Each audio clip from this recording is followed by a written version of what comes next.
In 2013, the Air Force retired the SR-71 Blackbird's replacement before most Americans knew it existed. The decision wasn't announced in a press release. It appeared as a budget line item, termination of airborne signals intelligence platform, buried in a classified annex that was itself only partially declassified 3 years later. The aircraft was never named. Its missions were never described. And when pressed by defense reporters, a Pentagon spokesman said only, "We don't discuss platforms that may or may not be part of special access programs." That non-denial is not evasion, it's doctrine. For more than a decade, open-source defense analysts, budget trackers, and aviation journalists have built a circumstantial case for the existence of a large, stealthy, high-altitude reconnaissance drone, an aircraft universally referred to in unclassified discussion as the RQ-180. The Pentagon has never confirmed it, but the Pentagon has also never needed to, because in the architecture of American military secrecy, silence does not mean absence. It means operational advantage. This is not about what we don't know.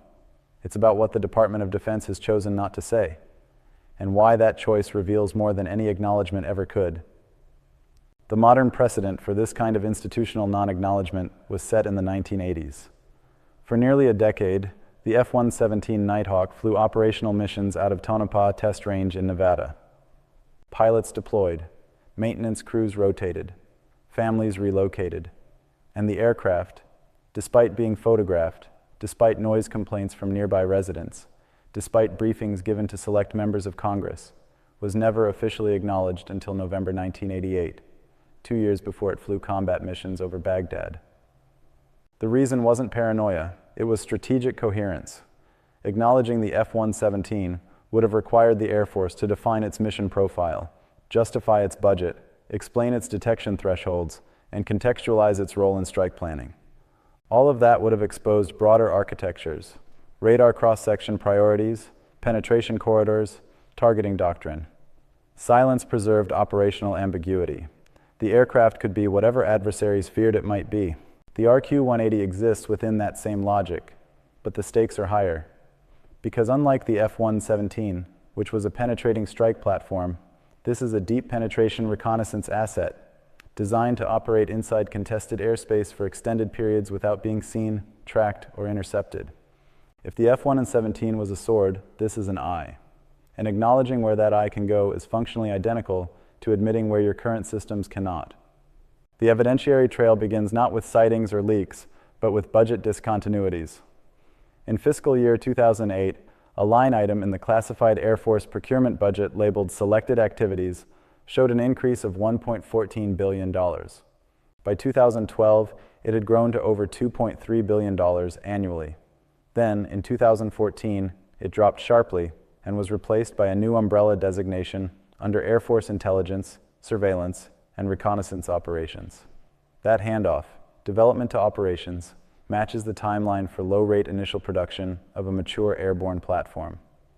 Aviation Week first reported the program's existence in 2013, citing multiple defense industry sources who described a cranked kite flying wing, built by Northrop Grumman, with a wingspan exceeding 130 feet.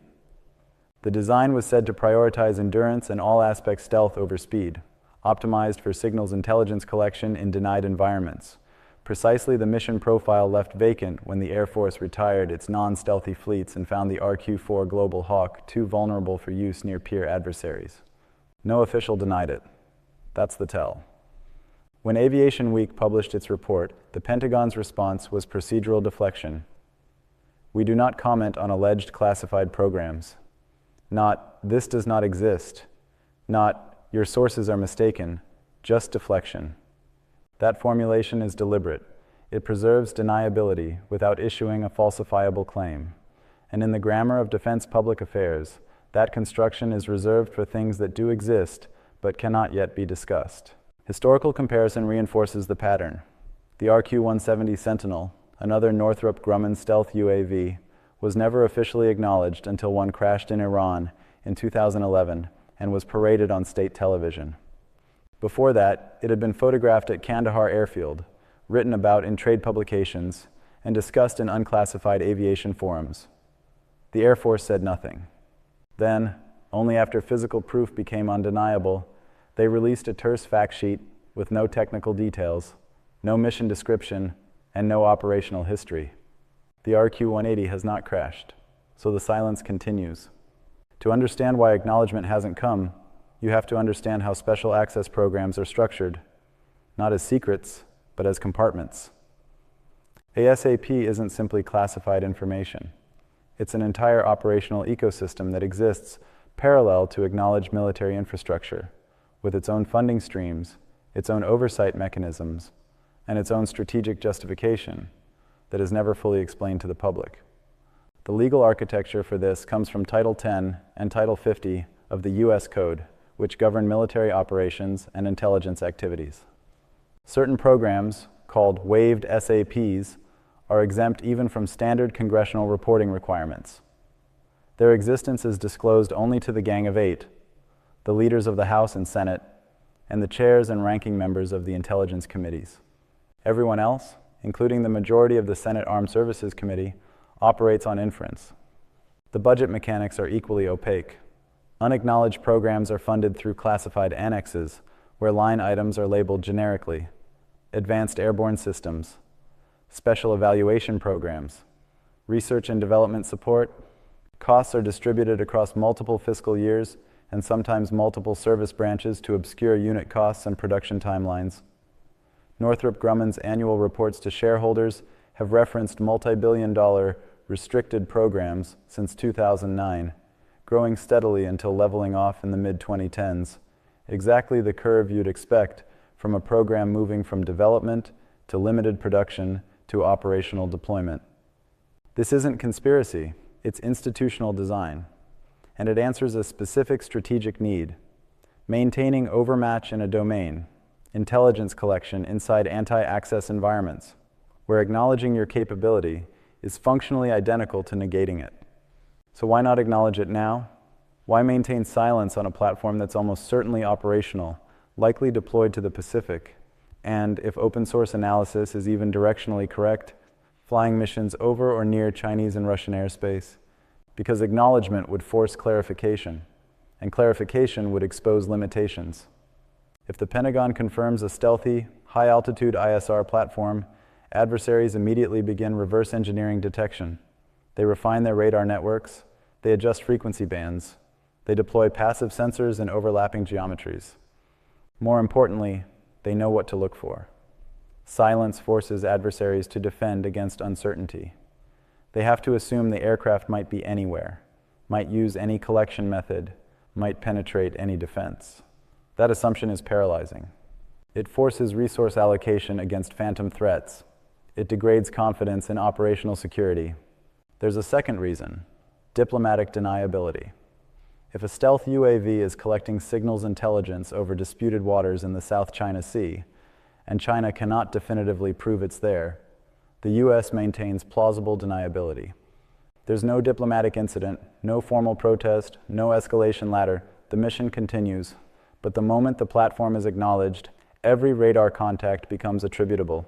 Every airspace violation becomes a political crisis. Third, the RQ-180, if it exists as described, isn't just one capability.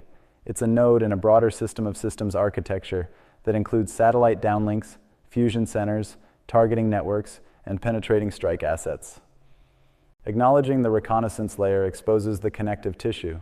It reveals decision timelines, exploitation speeds, targeting chains. You don't just confirm a drone, you confirm an entire kill chain. That's why silence isn't a gap in transparency. It's a force multiplier. In 2020, the Air Force released its first official rendering of the B-21 Raider stealth bomber, years before its first flight. The rollout was public. The press was invited. The message was clear: we want you to know this exists. Deterrence requires visibility. The RQ-180, if that designation is even accurate, serves the opposite function. Its value is in its uncertainty. The Pentagon doesn't need to announce it because adversaries already behave as though it's real. They've restructured air defenses. They've hardened communications. They've accepted the operational premise that the United States can see inside their most protected airspace, and they cannot stop it. That behavioral change is the confirmation. The aircraft may eventually be acknowledged. The F-117 was. The RQ-170 was, but only after its operational advantage had shifted, after newer systems had eclipsed it, after the silence had already done its work. Until then, the Pentagon will continue to say nothing. Not because the program is fictional, but because the silence is the strategy. And in the calculus of modern warfare, what your adversary believes you can do is often more powerful than what you can prove. The stealth aircraft the Pentagon has never acknowledged isn't hiding in a hangar. It's hiding in plain sight, in budget documents, in doctrinal shifts, in the wide, deliberate gap between what is asked and what is answered. And that gap is exactly where American air power wants it.